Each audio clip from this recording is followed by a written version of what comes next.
బీసీల పోరాటాల ఫలితంగానే రాష్ట్ర ప్రభుత్వం కులగణన ప్రక్రియ చేపట్టిందని బీసీ సంక్షేమ సంఘం జాతీయ అధ్యక్షుడు ఆర్ కృష్ణయ్య అన్నారు. హైదరాబాద్ బషీర్బాగ్ ప్రెస్ క్లబ్లో ఆయన మాట్లాడుతూ ప్రతి ఒక్కరూ కులగణనలో పాల్గొని వారి వివరాలు నమోదు చేసుకోవాలన్నారు. కులాల జనాభా తేలినప్పుడే రిజర్వేషన్లు పెరుగుతాయని అన్నారు.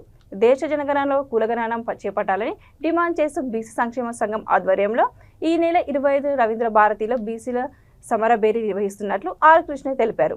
చరిత్రలో పోరాటాల ద్వారానే హక్కులు వాటాలను దక్కించుకున్నారని గుర్తు చేశారు.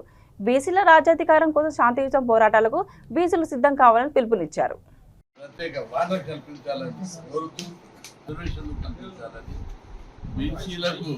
అన్ని రంగాల్లో వాటా ఇవ్వడంలో బీసీల సమరబేరి పెద్ద ఎత్తున జరుగుతుంది.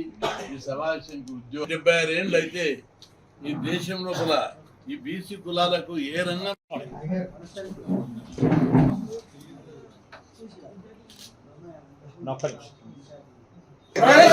పార్లమెంట్లో బీసీ బిల్లు వెంటనే చట్టసభల్లో బీసీలకు 50% రిజర్వేషన్లు చట్టాలను వెంటనే సాధిద్దాం సాధిద్దాం. జై బీసీ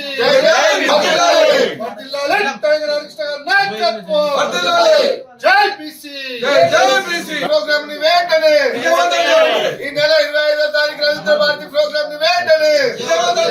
మొన్న ముగ్గదొడినటువంటి కొరియాలో తిరుగుబాటు వచ్చింది.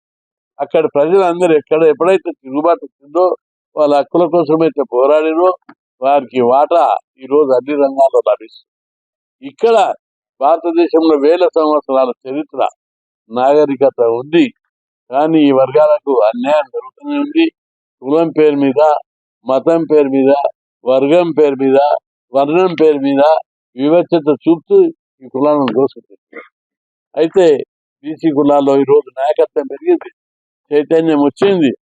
మేము అనేక పోరాటాలు చేసిన తర్వాత మనం చదువుకునే హక్కు కోసం పోరాటం, హాస్టల్ పెట్టించుకున్నాం, స్కాలర్షిప్లు పెట్టించుకున్నాం, ఫీజు రియంబర్స్మెంట్ పెట్టించుకున్నాం, అనేక స్కీములు పెట్టించుకొని మన పిల్లలందరూ ఈరోజు చదువుతున్నాం.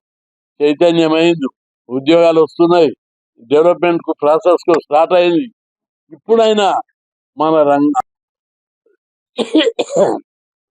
అందుకోసం మన బీసీలందరూ కూడా ఎక్కడ మీటింగ్ జరిగే 25 జరిగే మీటింగ్ కు ప్రతి ఒక్కరు పార్టిసిపేట్ కావాలి, తమ అభిప్రాయాలు వ్యక్తం చేయాలి, మీ కష్టాలు బాధలు చెప్పాలి.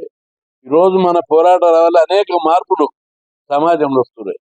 ప్రభుత్వం దిగొచ్చి కులగణన చేపట్టింది, అది మన పోరాటం. కులగణన తర్వాత జనాభా లెక్కలు తెచ్చిన తర్వాత రిజర్వేషన్లు పెంచుతాం. అప్పుడు మీ పిల్లలకు ఉద్యోగాలు వస్తాయి, మీ పిల్లలకు ఇంకా మరిన్ని అవకాశాలు వస్తాయి. కాబట్టి మనం ఎప్పుడైతే సైలెంట్ ఉండకుండా పోరాటాలు చేస్తామో అన్ని రంగాల్లో మన మాట మనకు వస్తాయి. ఇది పాలుల పంచాయతీ, శత్రువుల పంచాయతీ కాదు. కాబట్టి మన సోదరులందరూ బీసీ సోదరులు ఒకరికొకరు చెప్పుకొని పెద్ద ఎత్తున కదిలి రావాలని చెప్పి నేను విజ్ఞప్తి చేస్తాను. లభించి 77 సంవత్సరాలు గడిచినప్పటికీ దేశ జనాభాలో 56% ఉన్న బీసీలకు చట్టసభల్లో 15% ప్రాతినిధ్యం లభించలేదు. అలాగే ఉద్యోగుల్లో 7% లభించలేదు. 75 కోట్ల బీసీ ప్రజానికానికి ఒక ప్రత్యేక మంత్రిత్వ శాఖ లేదు. అలాగే 75 కోట్ల బీసీలకు బడ్జెట్లో 2,000 కోట్లు కూడా లభించలేదు. అందుకే గత 30 సంవత్సరాలుగా బీసీ సంక్షేమ సంఘం జాతీయ అధ్యక్షులు ఆర్ కృష్ణ గారి నేతృత్వంలో పార్లమెంట్లో బీసీ బిల్లు పెట్టి చట్టసభల్లో బీసీలకు 50% రిజర్వేషన్లు కల్పించాలని, బీసీ ఉద్యోగులకు ప్రమోషన్లలో రిజర్వేషన్లు కల్పించాలని, బీసీ ఉద్యోగులకు రిజర్వేషన్లు కల్పించాలని, బీసీలకు కేంద్రంలో ప్రత్యేక మంత్రిత్వ శాఖ ఏర్పాటు చేయాలని, బీసీలకు 2 లక్షల కోట్లు బడ్జెట్ కేటాయించాలని గత 30 ఏళ్ళుగా ఉద్యమం చేయడం జరుగుతుంది. ఇవే ప్రధాన డిమాండ్లతో ఈ నెల 25న రవీంద్ర భారతిలో బీసీల సమరబేరీ నిర్వహిస్తున్నాం. దానికి ప్రతి ఒక్కరూ తప్పకుండా హాజరు కావాలని వినయం.